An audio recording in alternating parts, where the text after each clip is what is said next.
From Hollywood, it's time now for... Dollar.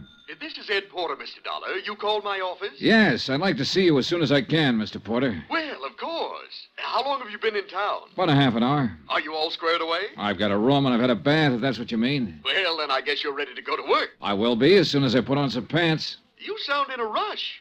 I'm always in a rush when I think somebody might be chipping us out of $100,000.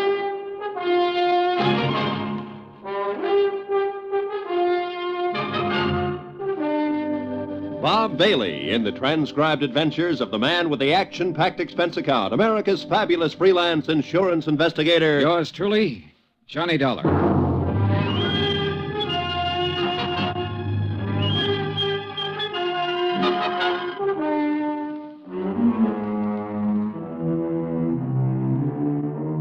Expense account submitted by Special Investigator Johnny Dollar to Western Life and Trust Company, 826 Spear Boulevard, Hartford, Connecticut.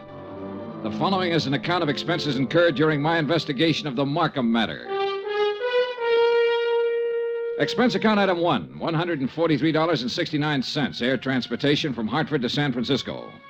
Item 2, $17 for incidentals along the way, including transportation from the airport to the St. Francis Hotel. I walked the 8 blocks to the Commodore building where Ed Porter had his office on the 4th floor. He was a short, thin insurance broker with a face like a tight drum. He apologized for the clammy weather as though it were his fault. He asked me how things were out on the East Coast and invited me to sit down and looked as uncomfortable as he was. I got the telegram you were coming last night. Investigator. I've never met one in all my years in the business. Must be very interesting work. Yeah. Look, I don't want to take up too much of your time, Mr. Porter, but I would like to get some information from you. Oh, certainly, Mr. Dollar. What can you tell me about a man named Floyd Markham? Markham? Well, he's the husband of a client of mine. I've met him, but I really can't tell you too much about him. My dealings have always been with Mrs. Markham. She's my customer. Then tell me about Mrs. Markham. Oh, certainly. I'm not going to ask why. I'm sure you have a good reason for coming all the way to San Francisco. The Home Office thinks I have an excellent reason. Yes. Mrs. Markham. Well, I've known her for 20 years as a customer. She's wealthy, always has been, and she handles her money well, and she lives rather well. Mrs. Markham's the one who has the money, huh? Mr. Markham is a salaried man, an industrial engineer. Frankly, I think he depends on Mrs. Markham for his livelihood. Ah, yeah. These 2 checks were issued to Mrs. Markham this year. Recognize them? Yes. Full payments on 2 endowment policies, $50,000 apiece. And they've cleared the bank. Anything wrong with them? Nothing wrong with the checks. On payoffs like this, I always take it in person. It's a custom, of course, to call and make an appointment and deliver the check to the client. Mm-hmm. And try to sell a little more insurance in the bargain. Well, that's about the idea, yes. Yeah. Anything strange about Mrs. Markham when you delivered either one of these checks? No. Before I left Hartford, I looked up her insurance records. Her premiums are always paid right on the button. Mrs. Markham doesn't have a business office or a business manager handling her affairs. The checks are always personal checks on her personal account. Now, can you explain why someone like that might forget a 3rd endowment policy? Why, no. Well, there is a 3rd endowment policy. It matured this month. I have the check with me for $50,000. Well, yes, but this business of forgetting... Floyd Markham called Hartford and spoke to the head of the endowment division. He explained that Mrs. Markham was ill and didn't know whether or not a 3rd policy existed. He said he was checking for her. Uh-huh. Now, you say you've known Mrs. Markham over a period of 20 years. Well, is she the kind of person who'd forget $50,000? No one forgets $50,000. Did you notice that both of those checks were deposited in the Markham's joint account? Well, no. Oh, so they were. Maybe Mrs. Markham's feeling generous these days. Why do you say that? Well, they have a rather strange relationship as far as I've been able to perceive. I mean, what money he makes is his, and what she has is hers. Oh, yeah. I always like to get out of that house because they never seem to me to be a very close couple in any way. But this seems to make sense now. How's that, Mr. Porter? Well, now, I called up and made an appointment to deliver both of these checks. The first time I went over, Mrs. Markham was ill. And the second time, she had just stepped out for a few minutes. Well, who accepted the checks? Mr. Markham. Both times? Yes. As a matter of fact, now that I think of it, he made the appointment on the phone both times. When was the last time you saw Mrs. Markham? Last spring. A check with the bank revealed that Mrs. Markham had not personally made a deposit since June the 18th. The deposit slips were initialed by Floyd Markham. The checks were endorsed by Leslie Markham. There had been no unusual withdrawals. Expense account item 3, $30, stenographic and notary services for the attached statements. Mrs. Markham has been having her hair done here for nearly 10 years now. Once a week, every Thursday morning. Then she just stopped. I called her home, and Mr. Markham informed me that she was away on an extended trip. Mr. Markham called us, it was last June, and informed us that Mrs. Markham was resigning her membership in the bridge club. I telephoned the house twice to see what was the matter. Mr. Markham answered both times and said Mrs. Markham was out. Well, she used to come in here 2 or 3 times a month. Made us go over the car from top to bottom. She hasn't been around now for 7 or 8 months. I don't know who's taking care of the car. Expense account item 4, 30 cents, 3 phone calls to the Markham residence.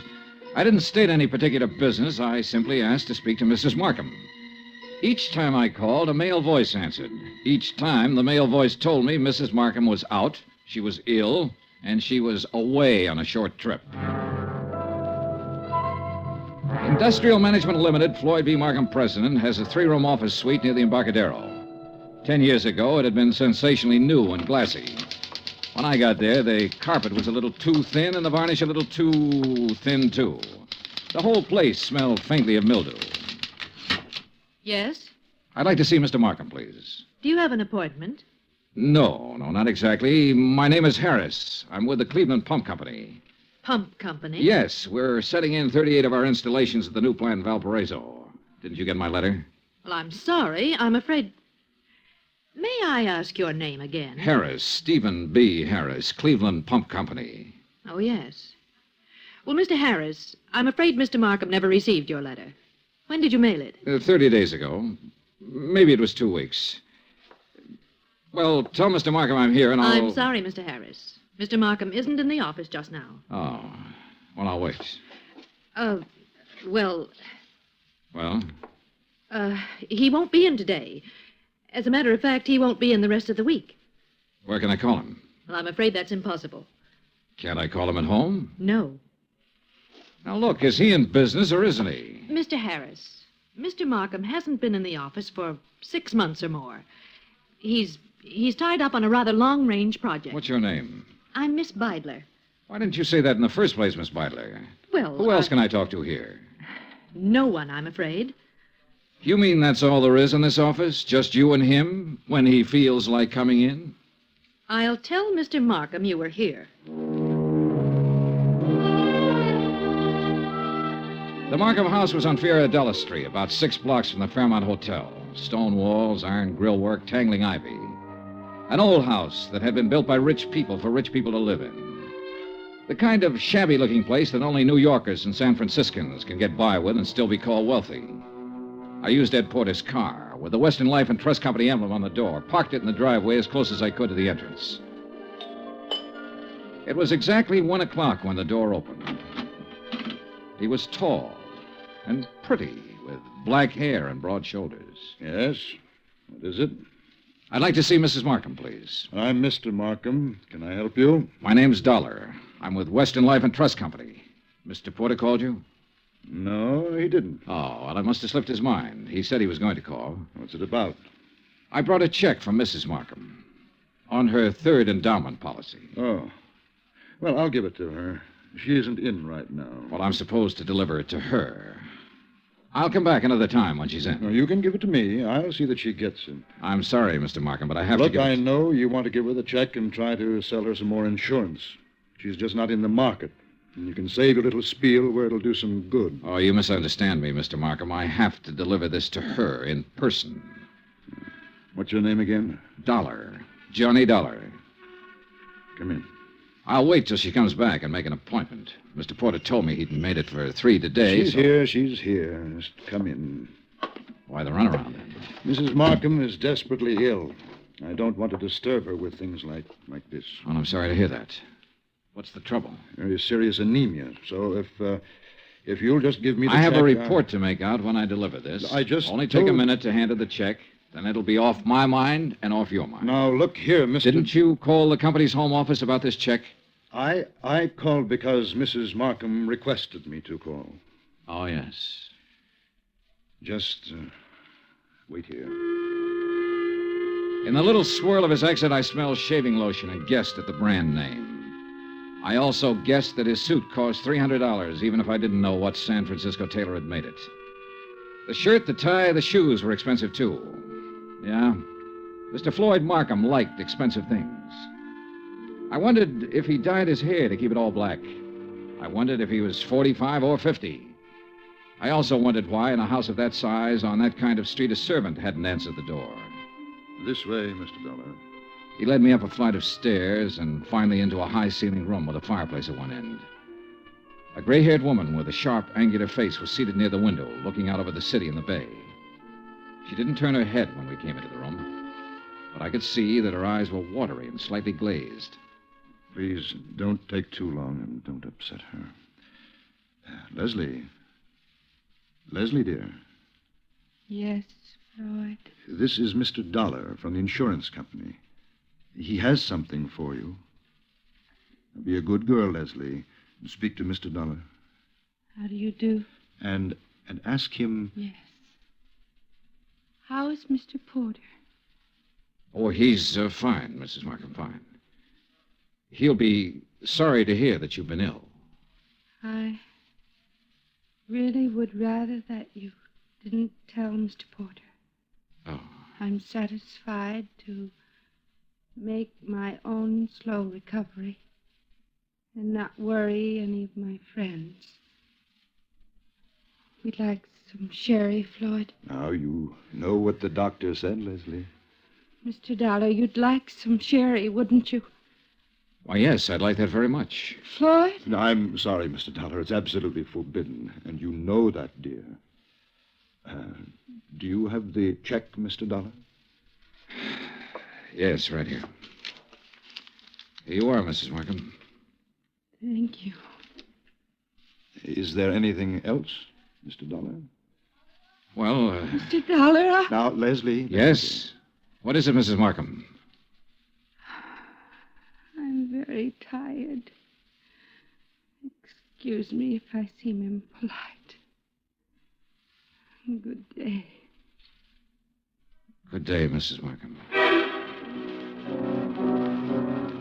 Expense account item 5/10 phone call to Ed Porter at his office. Yes, Mr. Dollar? Look, Mrs. Markham's 5'5", about 120, black hair, gray streak to the right of the part, blue eyes, looks about 40 years old, a good 40. Why, yes, that sounds like her. You mean you've seen her? I've seen what's left of her, Mr. Porter. Oh, good Lord, she's not dead. Almost. What? He's killing her, Mr. Porter. My guess is he's been at it for about 6 months.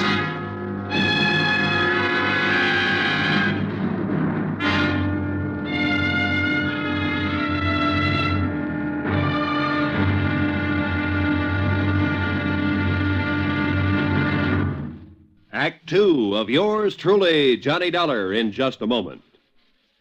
Nobody will take a frown at face value anymore now that the word has gotten around about Jack Benny's return to the air. With Mary Livingston, Dennis Day, Rochester, Don Wilson, Mel Blanc, Frank Nelson, and Mr. Kitzel, nothing less than your very best smile will do for the occasion. Tonight and every Sunday night, hear CBS Radio's Jack Benny Show and give your sense of humor a real workout. Now, Act two of yours truly, Johnny Dollar, and the Markham Matter.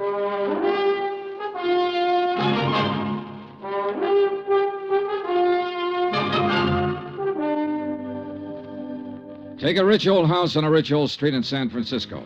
Walk in with a legitimate insurance check for $50,000 and tell a man named Floyd Markham you want to deliver it to his wife. Tell him this when you know that no one has seen or heard from his wife in 6 months. Just tell him you want to see her. Insist that you see her. Then stand around and listen to him lie a couple of times. Then let him take you to her. Give her the check. Say goodbye. 20 minutes after I walked out of the Markham's house and picked up Ed Porter, we drove back to the house and parked 100 feet from the entrance. This is the darndest thing I ever heard of, Mr. Dollar. I'm not sure it's all clear to me. What's our position? Oh, I wouldn't know that, Mr. Porter. That's up to the legal department. This much I'm sure of right now. Markham's already deposited $100,000 of her insurance money into a joint account. If I'm not mistaken, this last check will go into that account, too. Right now, while we're sitting here, she's probably endorsing that check. Well, then I don't see where it's any of our He's business. making her endorse the check. He's making her stay in that house, in that room, away from everybody. Well, how? What way? He said she was ill. You said she appeared ill. I don't know how he's doing it, but I'm going to find out. Are you sure this isn't all surmise on your part? You weren't in the room when she said, "Let's have some sherry. Please, let's have some sherry." Well, I must be pretty She was dumb, really I say. trying to say she wanted him to leave the room so she could talk to me. So she could have one little minute to tell me what the matter is, what's going on. His next move is to deposit that check. Then one big withdrawal, the whole $150,000, and bye-bye Floyd Markham. Mr. Dollar, I'm just an insurance broker. I don't understand that... Well, How'd you like to be an investigator for about 10 minutes? me? Yeah, you see that car that just pulled up in the driveway? Well, yes, The yes. girl driving it holds down that dummy office of Markham's. Her name's Beidler. She might be in on this with him. And that's Mr. Markham leaving the house. Good. Now, look, here's what you do. Follow them. I think I know where they're going, but you follow them and make sure. Well, where are they going? To the bank to deposit that check. Oh. Well, where are you going? To have that glass of sherry, Mr. Porter. Ed Porter pulled his hat down low over his face and put both hands on the wheel and took out after that '55 Cadillac sedan. I crossed the street, went back up on the porch of the house and knocked. I didn't expect her to answer. I didn't expect anyone to answer, but I wanted to make sure. I went around to the garden. There wasn't a sound in the big old house when I opened the garden door and went up the stairs again. The door to her room was closed. She wasn't by the window anymore. She was stretched out on the divan. I felt her wrist for a pulse. It was there, faint, but there. About 3 inches up her arm, there was a series of little marks. I lifted one eyelid and felt her neck muscles. She was doped to the ears. Mrs. Markham. Mrs. Markham, can you hear me? Look, I've come to help you. Me? Yes. Yes, I'm going to take you out of here. Now, don't be frightened. Mr. Dollar? That's right. That's right. That's the ticket. Insurance company. Yes. Now I remember. Yes, that's right. Thank you for bringing my check. I don't want Want what, Mrs. Markham? any of my friends to worry. Oh. I'm improving, but I don't want them to know I'm ill. Just say I'm out of town for a while. He told you to say that, didn't he? Yes. He told me to say exactly that. Mr. Dollar, don't fool me. Please don't fool me. What? You will help me get out of here. You aren't fooling me, are you? Are you? I carried her downstairs and put her in my car and drove her to the St. Regis Emergency Hospital. Expense account item $100, deposit with the hospital office. I explained as much as necessary to the intern who promised to advise me when Mrs. Markham became rational. After that, I drove back to the house. Ed Porter's blue coupe was parked across the street. I didn't know what to do but come back here. And when I got back, I didn't know what to do either. Slow down. You're doing fine. Oh, you were right. You were absolutely right. They went straight to the Bank of America to deposit that money. I kind of thought they might be back here by now. No, they're over at Angelo's having a drink and some dinner. I followed them there. You're getting to be quite a sleuth, Mr. Porter. Well, I try to do my best and use my head. Mr. Dollar, did you talk to Mrs. Markham? As much as I could. She was doped. I took her out and put her in the hospital. Oh. Well, should you have done that, Mr. Dollar? I could have left her up in that room to die, Mr. Porter. Oh, yes. Yes. Well, what's our next move? Ours? Well, certainly. I can't quit now, Mr. Johnny. Well, let's go to Angelo's, Eddie. Ed Porter settled the hat lower on his ears and gripped the wheel harder, and we took off for Angelo's on Stoker Street. When we got there, we didn't have to go inside to see if our people were still around. The Cadillac sedan was in the parking lot. So we took up a plant across the street. Well, why wait? Why not go in and take them out of there and take them down to the police? Well, that might blow the whole thing. Now, we have to wait and see what Mrs. Markham has to say when she's well enough to talk. Yeah, but... I'm sure she'll have some charges to prefer. In the meantime, we wait and see what's what. Yeah, what do you think he'll do when he goes home and finds her gone? Well, that'll be pretty interesting. What do you think he'll do? Well, I imagine he'll think she got up and walked out. No, he knows better than that. He's had her doped up for 6 months. He knows he can go out of the house and she'll stay right where he left her while he's gone. No, that isn't it. Oh. Well, then he'll know that she had help. That's more like it, Mr. Porter. I liked Eddie. It gives me kind of a feeling. Okay, Eddie. Now answer the question. Oh, what'll he do? Well, he'll try to get out of town. That's it. He'll try to leave town. He'll know that he's had it.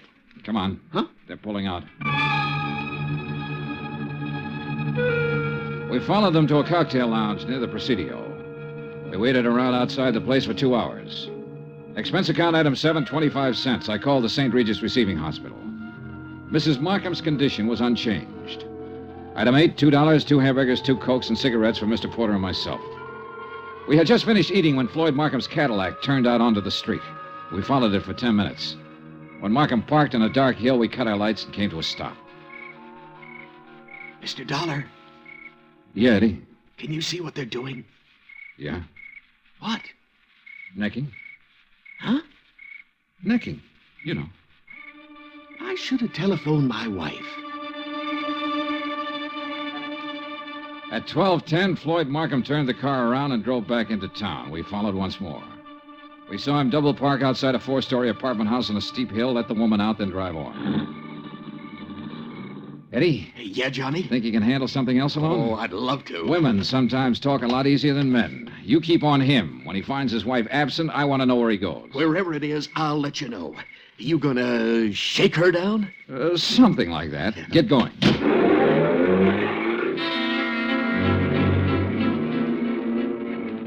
I watched my new assistant investigator follow out after Markham's Cadillac. Then I went inside the apartment house. I, Beidler, was on the mailbox of apartment 104. I walked down the hall, listened a minute, then gave it a try.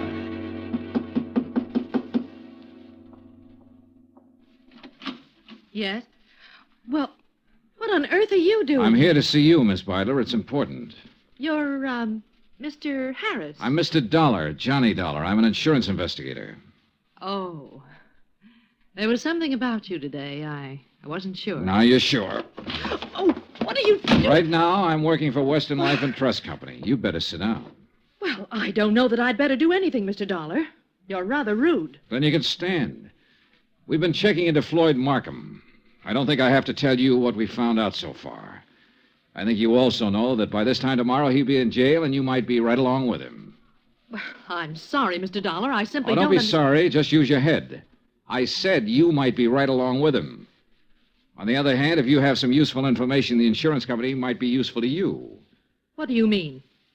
Well, I figure he sold you on an island trip or an estate in the country bill of goods.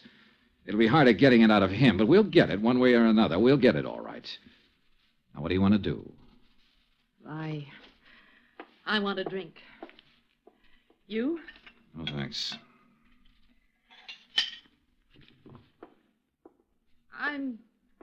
I'm not bad. I'm not a criminal. I've never been in trouble. You are now. Why? Because I fell in love with him? Because you were helping him kill her. What are you talking about? Mrs. Markham. She's in a hospital right now. What? I took her there myself today. He's had her doped with I don't know what for months. Having her sign checks, endorse deposit slips. Funny. Is it? He told me that Mrs. Markham was out of town, divorcing him. I wondered how. You were right. It was a country estate. In England. A genteel life, he said. The London theater, walks in the country, little harmless things that most people can never do. He said we could do them as soon as he cleaned up his affairs. By tonight, he said we could start packing.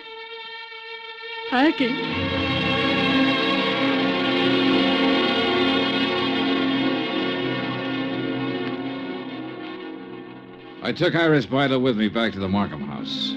The Cadillac was in the garage, and Ed Porter's blue coupe was pulled up across the street. When he saw us in the cab, he walked up.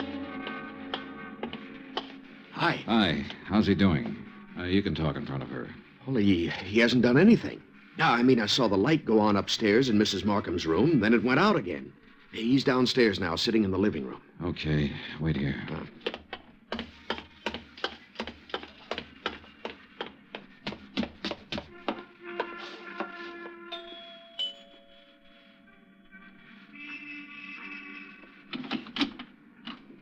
Hello, Markham. Hello. If you're worried about your wife, which I doubt, she's in a hospital. Are you a policeman? Insurance investigator. That's Miss Beidler in the taxi over there. Oh. I want you to come with me now. Of course. Yes. You said your name was Dollar. That's right.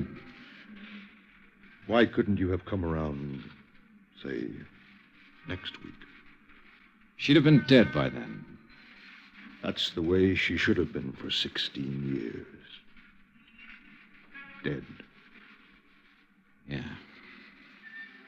Come on, Markham.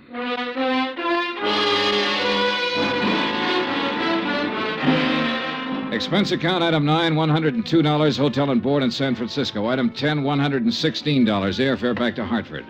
Item 11, $42.16 miscellaneous. Remarks? This one will wind up in court. Mrs. Markham's charges will include attempted homicide, attempt to defraud, attempt to... In the end, it was his attempt to run away, and it didn't work.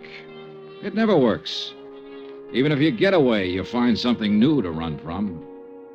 Total expenses, $968.20. Yours truly, Johnny Dollar.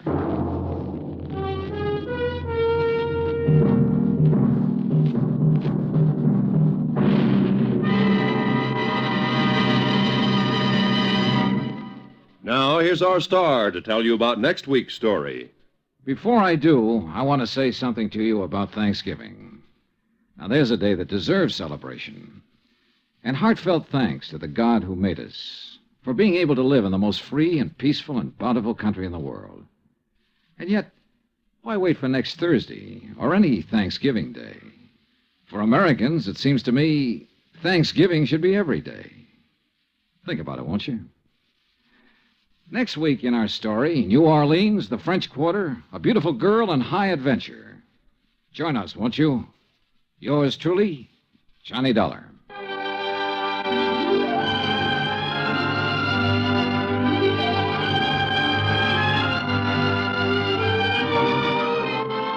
Yours truly, Johnny Dollar, starring Bob Bailey, is transcribed in Hollywood.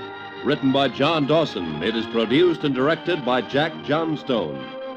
Heard in tonight's cast were Lois Corbett, Frank Nelson, Virginia Gregg, Bert Holland, Paula Winslow, and John Daner. Musical supervision by Amerigo Marino. Be sure to join us next week, same time and station, for another exciting story of yours truly, Johnny Dollar. Roy Rowan speaking.